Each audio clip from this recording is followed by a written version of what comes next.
As a neonatal APRN, your work requires expertise, leadership, and a strong professional community. That's why NANAP exists. As the unified voice of neonatal advanced practice registered nurses, NANAP is dedicated to supporting your professional growth through specialized education, advocacy, networking, and resources designed specifically for you.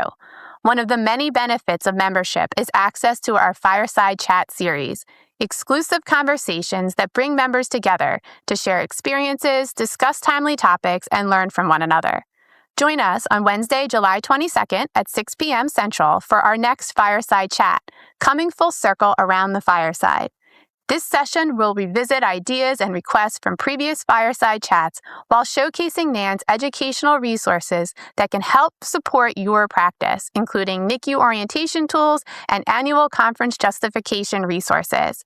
From free CE credits and discounts on educational offerings to opportunities for connection with colleagues who understand the challenges and rewards of neonatal advanced practice, NANAP membership will help you stay informed, engaged, and empowered throughout your career.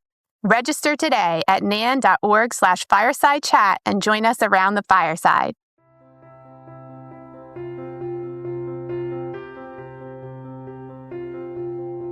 Hello, and welcome to NANcast. I'm Jill, your host. Neonatal APRNs play a critical role in caring for our most vulnerable patients and their families, serving as clinicians, educators, leaders, and advocates across a variety of healthcare settings. As healthcare continues to evolve, so too do the opportunities and challenges facing our profession. What does the future of neonatal APRN practice look like? How do we strengthen the workforce, support the next generation of providers, and ensure that neonatal APRNs have a voice in shaping healthcare policy and practice? Recorded on site at the 2025 NAN Annual Conference in Palm Springs, California, this special episode extends the conversation around empowering the future, strategies and advocacy for neonatal APRNs. Together, we'll explore workforce challenges, advocacy efforts, leadership development, and opportunities to strengthen the future of neonatal APRN practice. Joining me today are three distinguished leaders in neonatal care and advocacy, representing both nursing and physician perspectives. Dr. Scott Duncan is a neonatologist whose work has focused on neonatal workforce development, education, and interprofessional collaboration. Dr. Gail Bagwell, the past president of NAN and a nationally recognized neonatal clinical nurse specialist, has dedicated her career to neonatal outreach, quality improvement, and advocacy. And Dr. Meredith Farmer, a practicing neonatal nurse practitioner, educator, and director of Emory University's Neonatal Nurse Practitioner Specialty, with scholarship focused on workforce sustainability, mentorship, and role transition. Whether you're a student, a new graduate, or an experienced APRN, the future of our profession depends on all of us finding our voice and advocating for the patients, families, and colleagues we serve. Let's get right into it. So thank you all for joining us today. To start us off, I'd love to hear from each of you. When you think about the future of neonatal APRNs, what excites you the most? I think the most exciting thing when I think about the future of APRNs is APRNs achieving full scope of practice in all states, which then will help us be able to have the ability to work across state lines. Once we get full scope of practice, they can start working on APRN Compact, just like we have the RN Compact, which means more flexibility for the APRN. So when I think about the future of the neonatal nurse practitioner workforce and the APRN workforce, it excites me to watch how we're going to grow as a profession, how bringing in the younger, excited neonatal nurses and showing them our field and showing them my passion for what we do, and just growing our field in the best way that we can. Yeah, I'd have to agree exactly what you both talked about.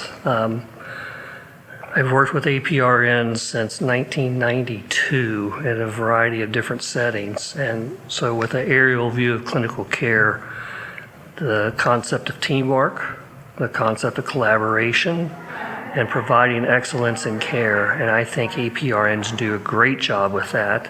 And simply coming from the perspective of nursing, I think that unique perspective really enhances the care of the babies. And I think it also enhances the care of the families, because ultimately it's not just the babies we're taking care of, it's the whole family, the mother, the father, even the extended family in places. And I think adding that perspective in our overall care is just one of the paramount things that we have to do. Thank you for sharing those perspectives. It's clear how each role has touched so many areas in our NICU. I would like to just start digging in and break down some key strategies that can help move our roles forward and, meet those goals that you guys had talked about. Let's begin with scope of practice.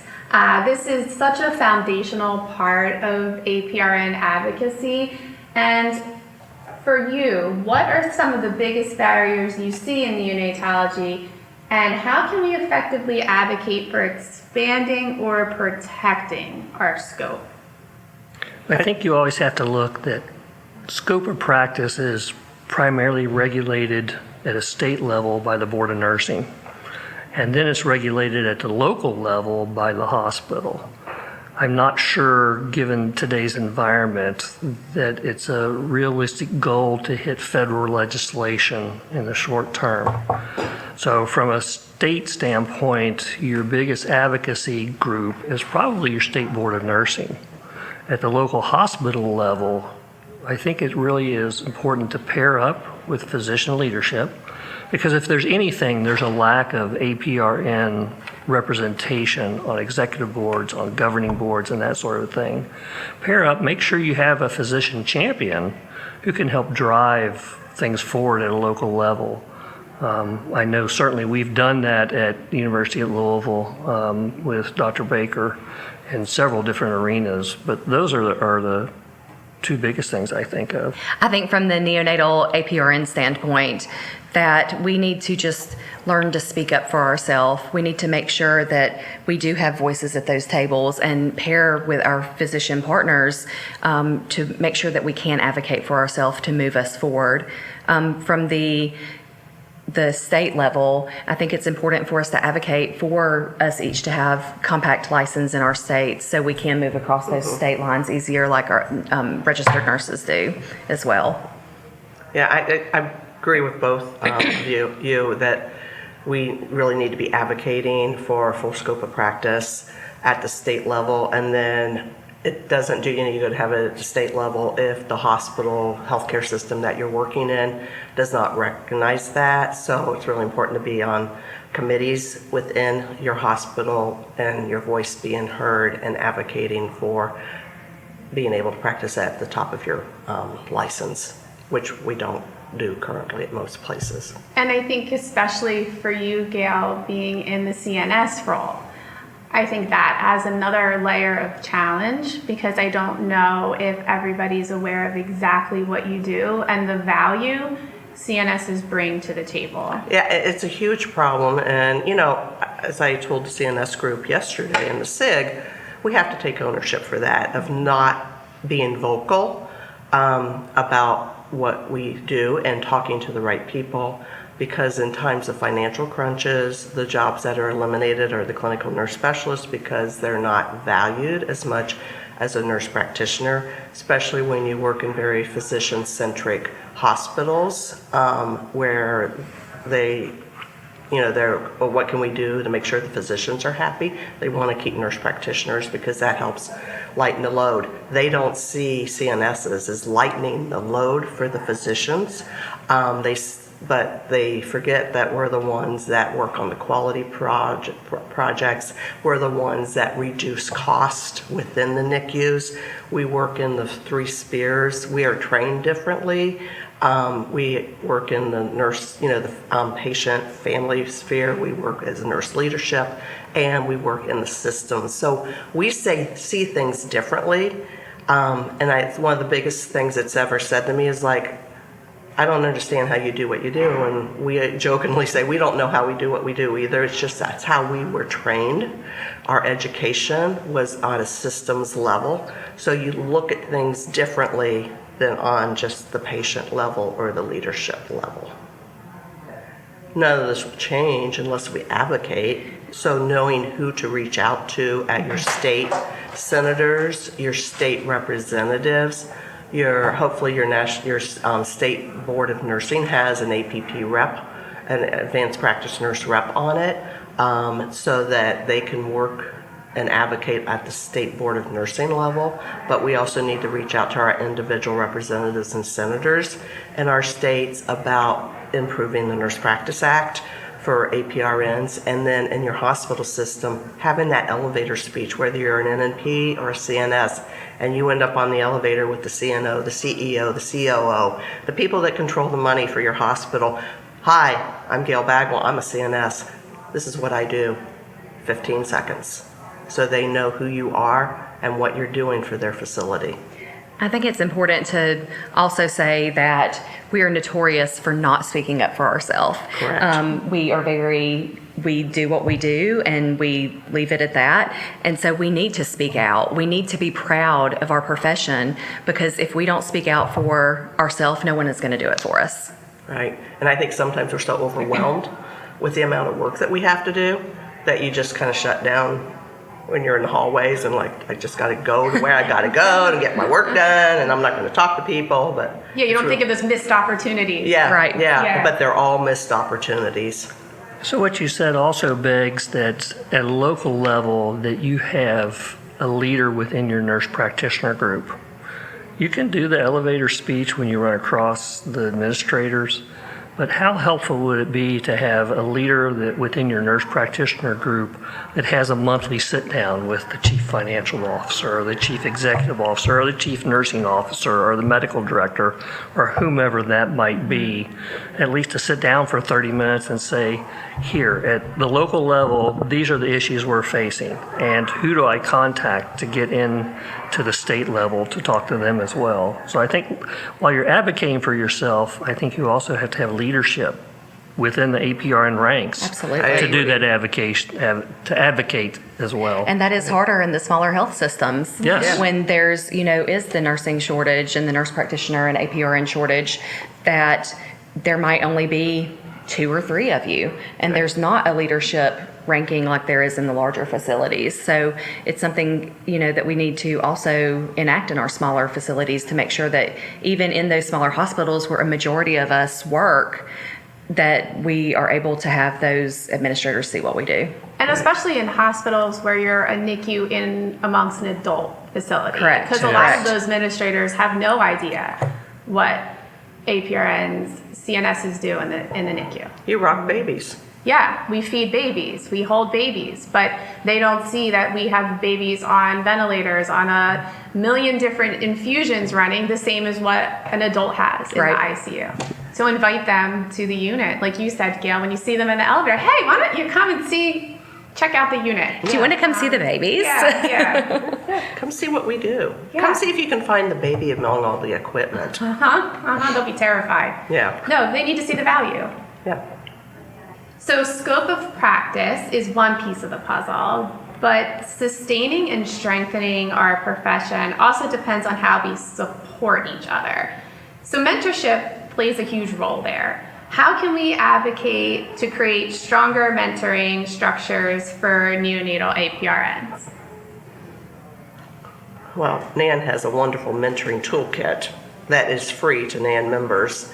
So I would recommend anybody interested in learning more about mentoring or wanting to mentor somebody to go to the NAN website and put it in your cart and iLearn and start using it, because it is a very valuable tool, and a lot of very experienced people created it, and it's a wonderful tool to help you start mentoring if you're unsure where to go. And when I think about mentoring, that I see someone in the unit who has that potential that they want to move on with their career, I'm like, oh, me mentoring one person, that's not going to change a whole lot, right? It's just one person. But if everyone listening to this will pick just a few nurses that they see that have that potential to, advance in their career and work with mentoring them, then think about what impact that would have on our profession. Mm-hmm. And I think we all need to remember that we didn't get to the positions that we're in without somebody seeing something special in us and saying, I'm going to work with that person, I'm going to smooth those rough edges, I'm going to tell her how to keep her mouth shut and not insult people. And that we need to do the same. We need to pass it down. So when somebody helps you up, you help the next person and the next person, so that we have a pool of people to replace us, because all of us are going to retire at some point, some sooner than later. But it's really important that we mentor our future generations. And it doesn't have to be a formal thing. It doesn't have to be, I am going to be your mentor, I am going to show you the way. It can be very informal, just going to people and saying, and not saying, hey, when are you going back to school? Because that's not everyone's goal. But going to people and saying, hey, what's your plans? Do you have any plans for your, career path? Or are you happy where you're at? Mm-hmm. And, then going, looking at them and how they want to proceed with their career.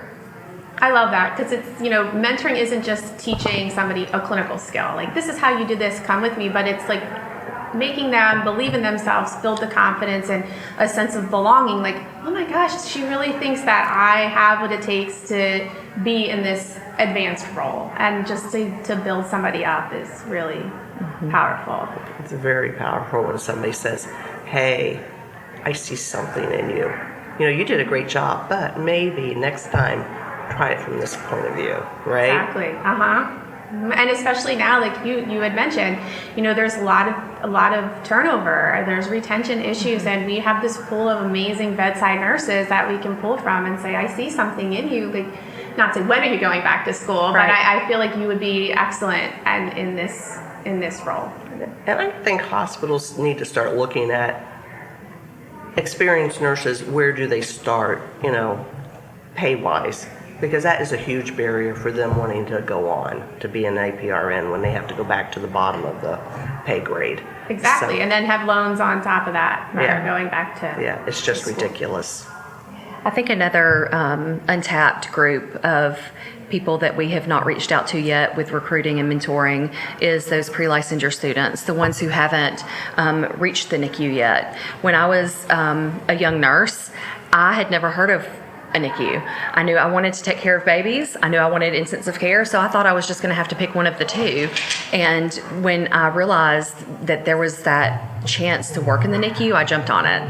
So going to the undergrad nursing students who haven't reached it yet, being like, hey, do you know what a neonatal intensive care is? Because they don't get that information in their pre-licensure programs. So we need to be the ones that reach out to those students, because there's no telling how many we could get to go into that NICU career that could potentially be future APRNs for us. Yeah, and I think also a lot of nursing schools are still, in undergrad, are still telling nurses that they need to go to med-surg first to build a foundation. They do. But I think that we need to change that culture and to say, if your passion is neonatology, do your passion, because you're going to do so much better in your career than forcing yourself to do that mandatory 1 year med-surg. Right. I was lucky. I went straight to a NICU out of nursing school. And I actually was lucky because my peds rotation, they took us into the NICU. Oh, yeah. And neonatologists came and talked to us about RDS and explained how the lack of surfactant was like trying to blow up a long, skinny birthday balloon. And that's what it was like for that baby to breathe. And I was just totally amazed by that. And it was like from that point forward, it's like, I'm going to a NICU, take care of those babies. It's funny, I still use that analogy. Huh? I still use it as the blowing up the balloon. I use it in my teaching, like for the, because it's like once you put surfactant in, it blows up like a regular birthday balloon, Yeah. And I've actually given people those birthday balloons since try to blow this up, and they're like, and they can't, So the advocacy on an individual basis is a great concept, and catching those students before they get their initial licensures is also a good thing to do.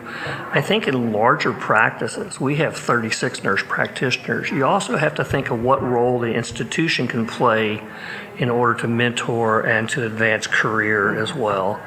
And as we've set up something on the academic faculty that I mentioned yesterday, your mentor doesn't necessarily have to be out of the division. It doesn't necessarily have to be out of the department, may not be out of the hospital, maybe somebody totally outside. So think on an individual basis that there are informal ways to do it, but there also needs to be some formal mentoring for those bigger institutions and institutional support. We mentioned one tactic in order to get nurses into practitioner school was provide tuition assistance. It's kind of a no-brainer to me. Why would I not make that investment in somebody, the financial investment in somebody that is interested in doing this, but that is potentially a barrier? Right. So are there other barriers that we can turn around and address and eliminate, or at least remediate to some degree, that would allow people to move forward into the role of nurse practitioner where otherwise they may not do so? So how would you suggest advocating at the institutional level for tuition help for these nurses to go back to school? Who? An institution, because I'm coming out of a large children's hospital. We actually have two, getting ready to build a third one. And it took quite a bit of advocacy. So our structure is such that we have a lead neonatal nurse practitioner. We have a lead nurse practitioner, period, because we have practitioners in critical care and cardiology, and we have practitioners everywhere. So we ran those routes up and then went back to the financial and officers and the chief nursing officers. Recognized that there's a shortage. There's going to continue to be a shortage. One estimate is that there's a shortage until about 2035 where we even get close to a break even on it.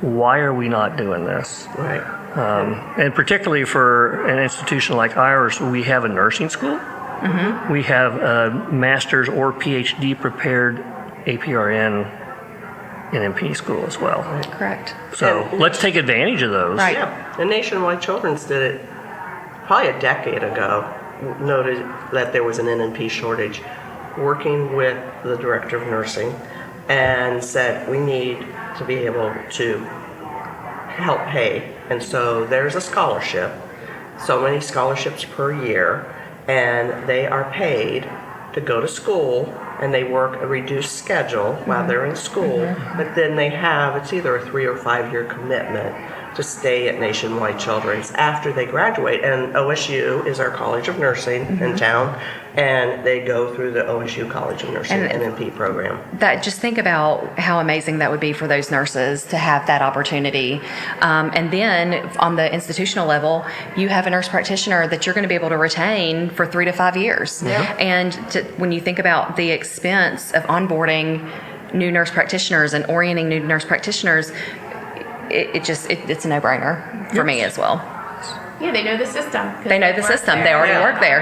Yeah. And they They're see that oriented. support. They've been supported by their institution. So why would you want to leave an institution that supports you through school and gives you that ability that you might not have? And then on top of it, we developed a fellowship program for the first year out, that you are with the NNP educator, and they meet weekly with them, and they support them in that first critical year of being out there on their own after orientation is done. It's scary.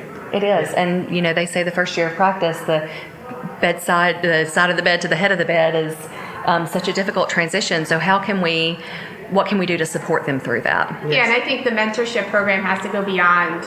We've got you in the role of an APRN, but let's extend that. And even more than a year out, you're just starting to kind of get your feet wet after a year. And how can we support them in that transition? Like you said, it's very difficult.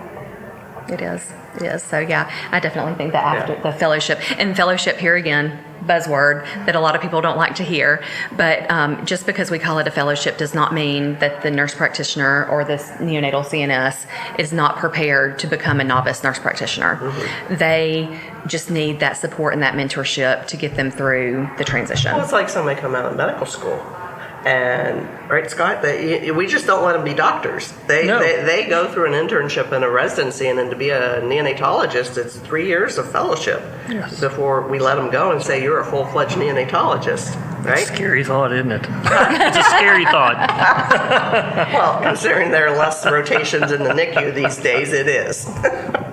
But they get all the education in those 3 years on top of all of the clinical experience, and that would be even, that would be tremendous to include in that bridge from bedside, from the side of the bed to the head of the bed. Yeah. And I think that as we look more at the bridge programs and getting people straight through without working at the bedside, we're going to have to develop that in nursing, because they're going to need that extra time to get those clinical skills to be independent and to make those good decisions. That NICU nurse at the bedside for 5 years knows what to do, and somebody who's gone straight through is going to go, well, I don't know what to do, until they've been mentored and fellowshipped and gone through the process, if that makes sense.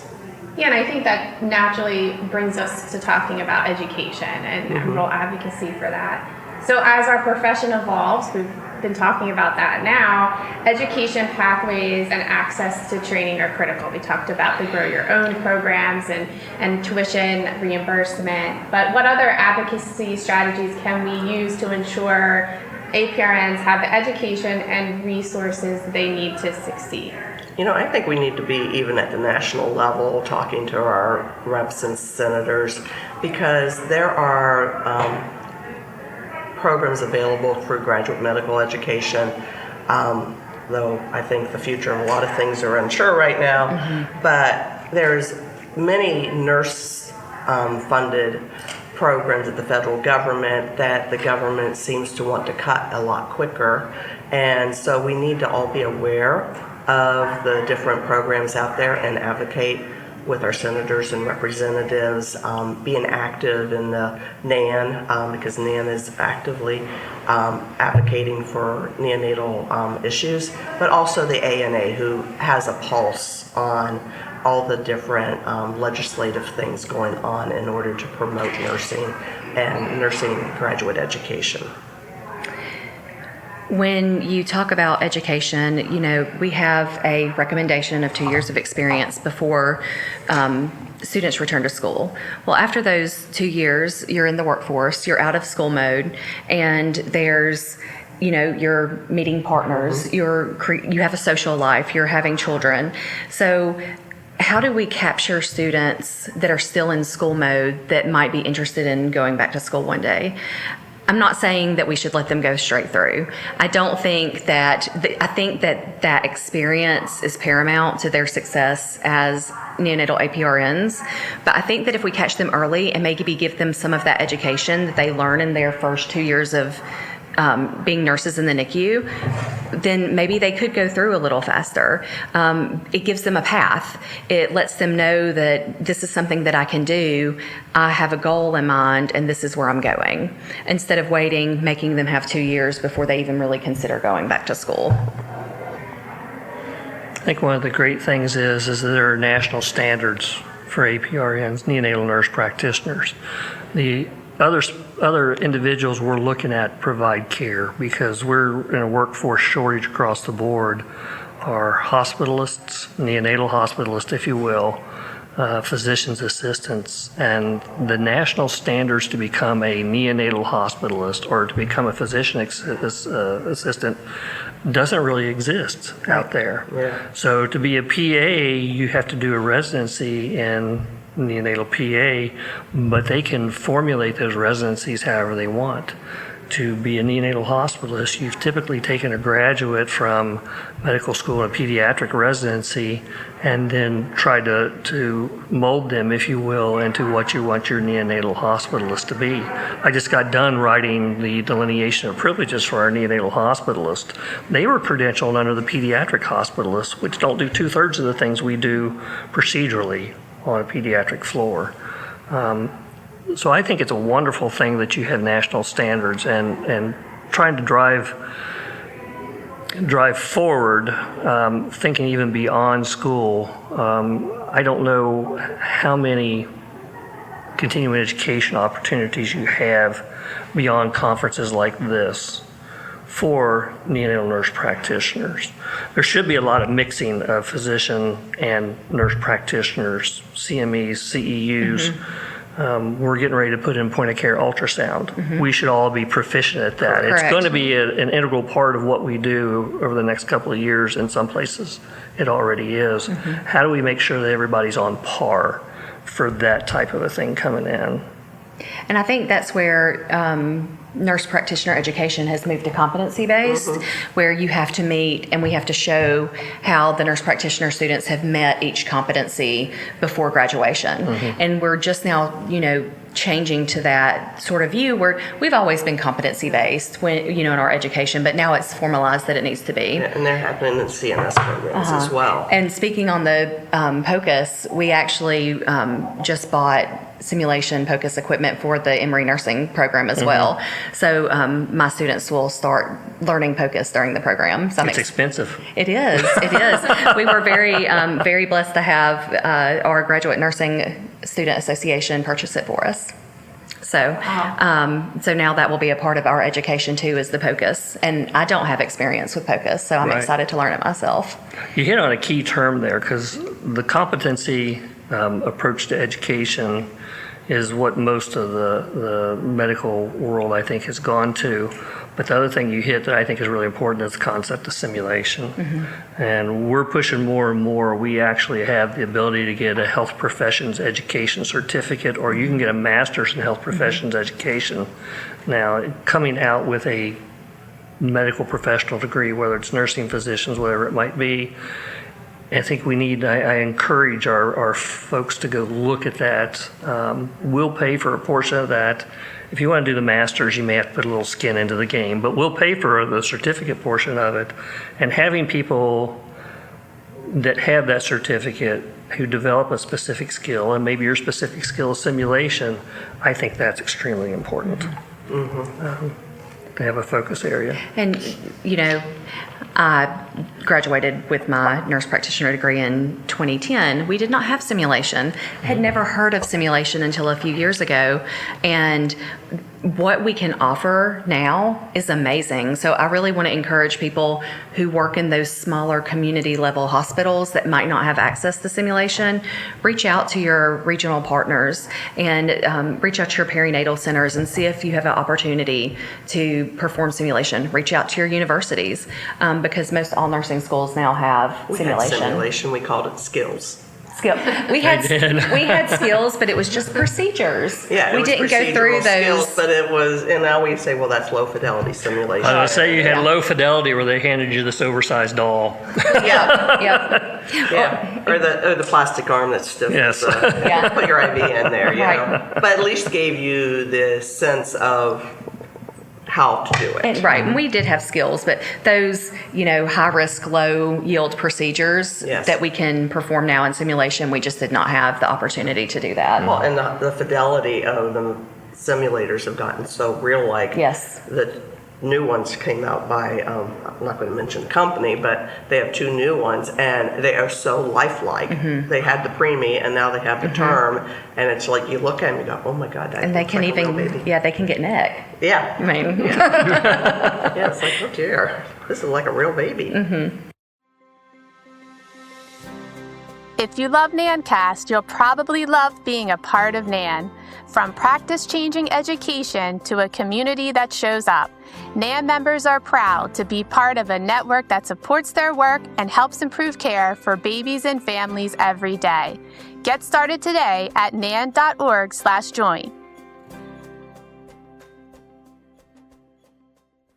Finally, let's talk about workforce. So recent surveys show that APRNs are satisfied with their career. So they love the field of neonatology, but they're less satisfied with their current job. So they have challenges like we all face: burnout, decreased work-life balance, bullying. From your experience, what do you think are driving those struggles? I think workload. So there's not enough of us. There's not enough CNSs to do the job. There's not enough nurse practitioners to do the job. So when you're got keep having things added to your plate and trying to get the job done, you get burned out because you don't have that time to reset yourselves. And as nurses, we're not good at taking care of ourselves, and we need to get better at it. I'm one to talk, but one thing that's always helpful for me is walking every day with my dog, who is a great listener. And so being able to get out and get that exercise, no matter the weather, no matter how bad I feel, it always makes you feel better. So learning to take care of yourself by exercising, eating properly, and learning to say that 2-letter word, no. Or what are you going to take off my plate if I take this project on? You know, so learning how to negotiate and speak up for ourselves, which the older we get, the easier it gets. When I was young, it was impossible to say no. Right. Like, no, I'm going to do it. Oh, yeah. Now it's like, no, I don't think so. And I think we have guilt too when we say no. And like, you know, there's a short staffing on one day, and you're like, well, I don't want to leave my coworker by themselves. I'll pick up that shift. Thus, or they call killing you your work-life and make balance. you feel guilty. I'll never forget when they called about a primary I had, and they said, well, nobody's going to take care of Tracy the way you would if you don't come in. And I was like, okay, I'll come. I was a young staff nurse. It's like, and I loved that little baby, and it was like, okay, I'm coming. I'll be there. Yeah. Don't you think part of our difficulty in saying no, I think that anybody that does this has approached it from an altruistic standpoint. We all want to be there. We all want to help babies, help families, and that type of thing.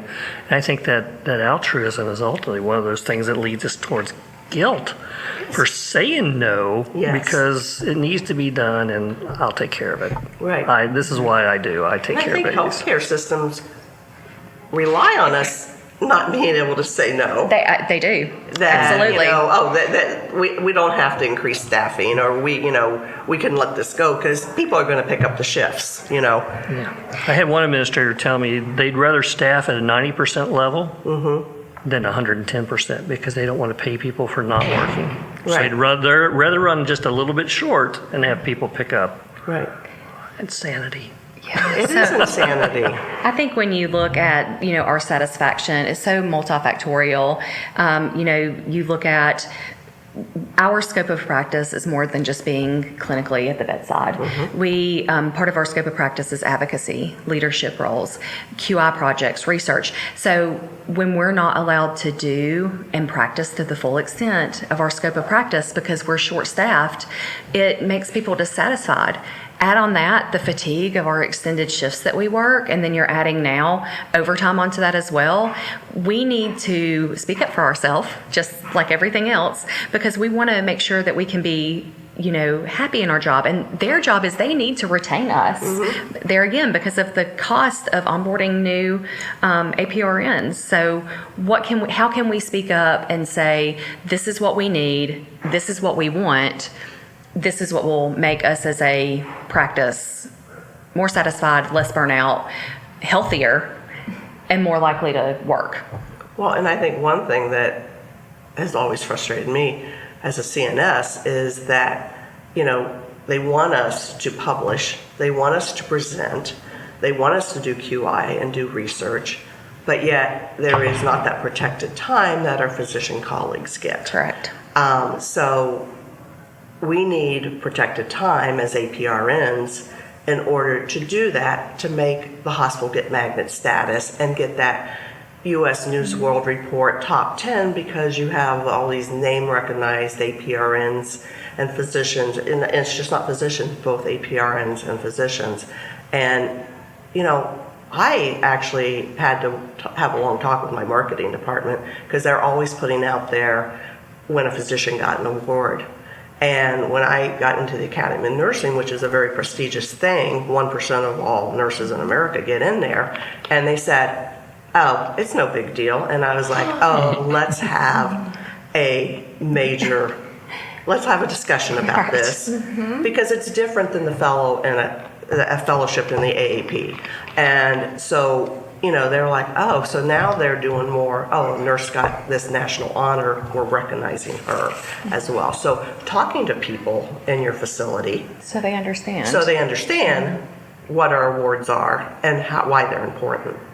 And I think that I need to, we're a majority female profession. And when we are trying to advocate for ourselves, we need to make sure that we don't come across as being whiny and complaining. We need to stand together and say, this is what we want, this is what we deserve. What can we do to work together to make this happen? Right. Exactly. We all love the teamwork. We love the role, right? Yeah. Love it. And we want to do all these things for our families and our babies, but we're struggling in this environment. So how do you change that culture to get the administration to give that protected time so we can work on those QI projects? It's coming do the together as a research. team and presenting it. Nursing is the largest healthcare profession in the United States. And if we would work united towards a goal, we could get a lot further than where we are right now.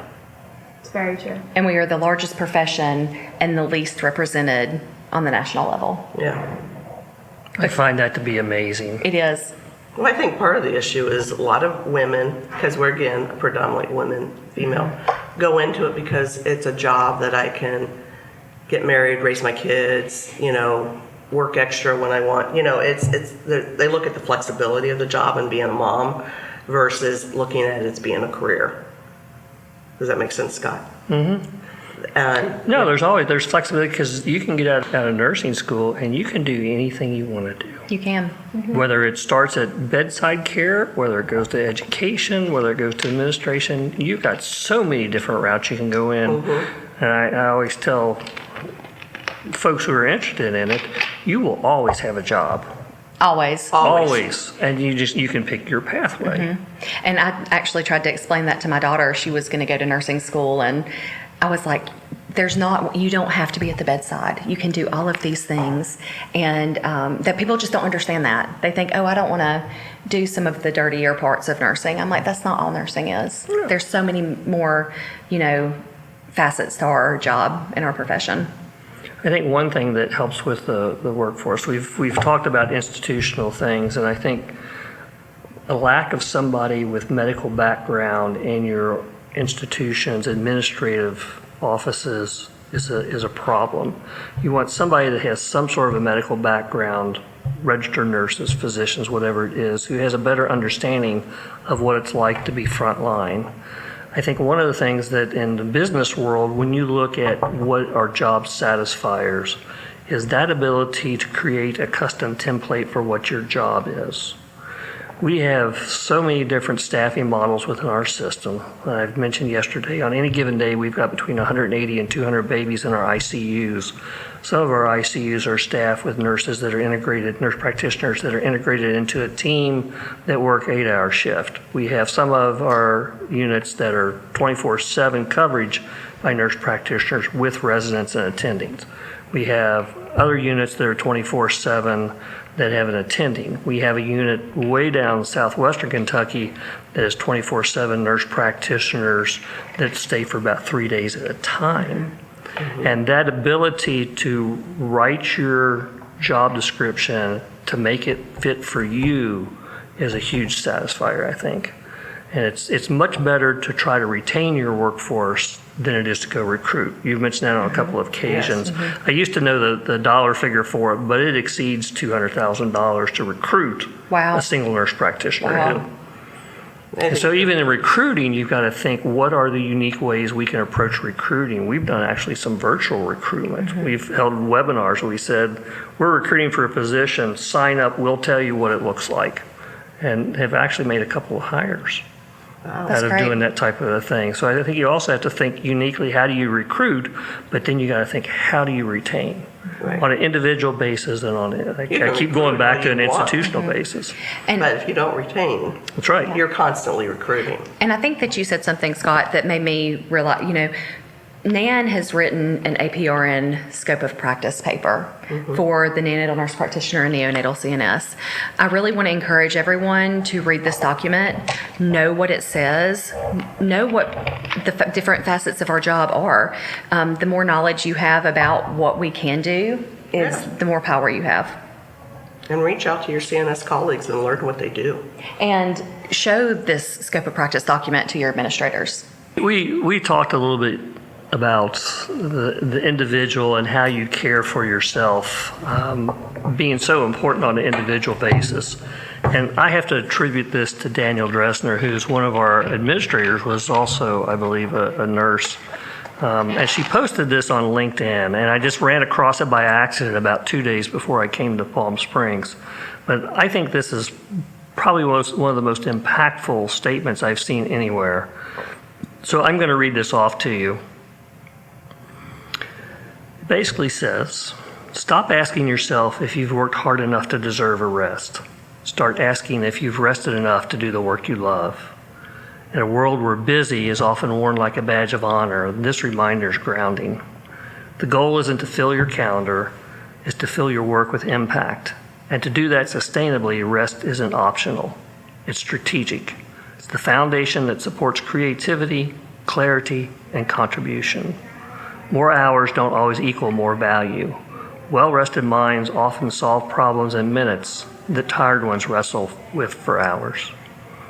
I think that's a great quote. I think that is really a great philosophy. I'm old school. I'd be careful how I said that. And so my upbringing in the world of medicine was work. Mm-hmm. And I don't think that's the world we live in now. It's not.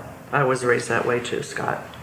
Well, a huge thank you to all of you for joining us today and empowering us to support each other and raise our collective voice so we can be prepared, empowered, and ready to thrive in our role as advanced practice nurses. So thank you. You're welcome. Yeah, thank you so much for having us. Thank you for having us, Jill. Make sure you never miss an episode of NANCast by subscribing now. This podcast is made possible by listeners like you. Thanks for your support and letting us into your ears. Have a great day.